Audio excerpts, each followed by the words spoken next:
السلام عليكم ورحمة الله وبركاته. أولا وقبل ما نبدأ عايزين نعرف إيه هو الذات، يعني إيه تطوير الذات أو تدمير الذات. الذات هو الكيان الداخلي ليك واللي بيمثل كل الصفات والخصائص اللي بتخليك مميز عن غيرك.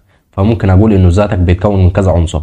واحد، وعيك الذاتي، وده يعني إنك تبقى مدرك لنفسك وقدراتك ومشاعرك وأفكارك. فالشخص اللي عنده وعي ذاتي بيقدر يفهم نفسه ويفهم ردود أفعاله ومشاعره في كذا موقف.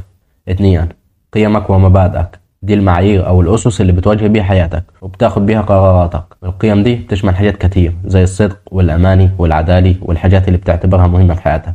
تلاتة، معتقداتك، دي أفكارك اللي بتؤمن بيها عن نفسك وعن العالم اللي حواليك، والمعتقدات دي ممكن تبقى إيجابية وتساعدك تنجح أو ممكن تكون سلبية وتوقفك وتفشلك. أربعة، مشاعرك، ودي طبعا الأحاسيس اللي بتحسها في مواقف معينة زي الفرح والحزن والغضب والحب والخوف، والمشاعر دي بتلعب دور كبير جدا في تكوين تجربتك في الحياة. خمسة، خبراتك وتجاربك، دي الأحداث اللي مريت بيها في حياتك واللي بتساهم في تشكيل شخصيتك وتوجهاتك.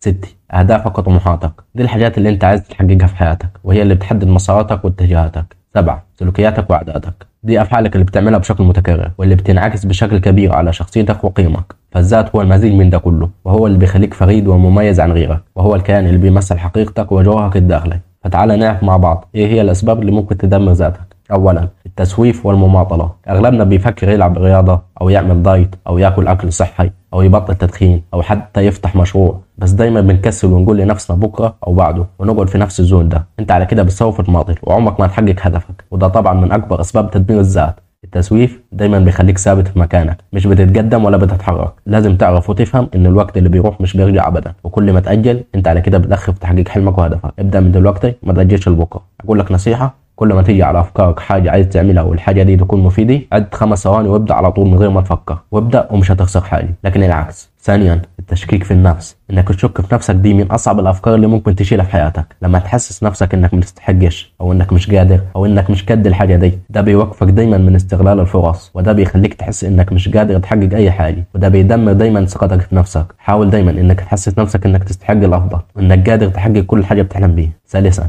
الرغبه في حياه شخص تاني. لو دايما بتقارن نفسك بشخص تاني وبتشوف انه حياته او الفرص اللي عنده احسن من اللي عندك، فده يخليك تدمر ذاتك بشكل كبير. وفي الزمن الزفت اللي احنا فيه دي بيجي سهل جدا انك تقارن نفسك بالناس التاني بسبب السوشيال ميديا، بس لازم تفتكر انه كل واحد ليه ظروفه وحياته الخاصه. المقارنه مش هتفيدك باي حاجه. ركز على نفسك وعلى تحقيق اهدافك بطريقتك الخاصه، مش بمقارنه نفسك بالناس التاني. رابعا، الاهتمام براي الناس. لو بتفكر دايما ان الناس مهتمين بيك او بيتكلموا عنك طول الوقت، يبقى لازم تعرف انه ده طبعا غلط. عمره ما حد هيهتم بتفصيل حياتك بالدرجه اللي انت متوقعها، فما تتعبش نفسك بالتفكير في الحاجات اللي زي كده.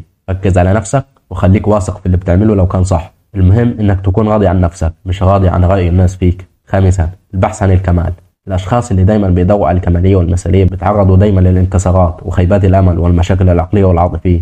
ومحاوله انك تكون مثالي في كل حاجه بتعملها، ده بيؤدي للارهاق والتوتر والقلق المستمر بدون راحه. ده غير انه بيخنق الابداع والانتاجيه، وده لانك دايما خايف من انك تغلط او تعمل اخطاء. الكمال مش واقعي، والاخطاء جزء كبير جدا من عمليه التعلم والنمو. خلي دايما في بالك انك مش محتاج تكون مثالي، المهم انك تكون احسن نسخه من نفسك. سادسا، الخوف من طلب المساعده.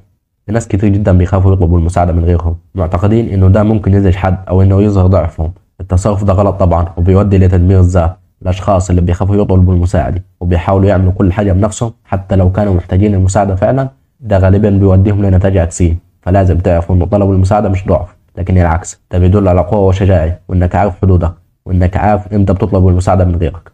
واخيرا، لو اتجنبت الاسباب دي هتقدر تحقق اهدافك وتعيش حياه مليانه بالثقه والسعاده. حاول تتعلم انك تطلب المساعده لما تحتاجها، وانك تبطل تسويف، وكمان انك تقبل نفسك بعيوبها قبل مميزاتها. وافتكر دايما ان كل واحد فيني عنده فرصته الخاصه، انك تقدر توصل لهدفك بالصبر والاصرار. خليك واثق بنفسك وابدا من دلوقتي في تحقيق اهدافك، مش من بكره.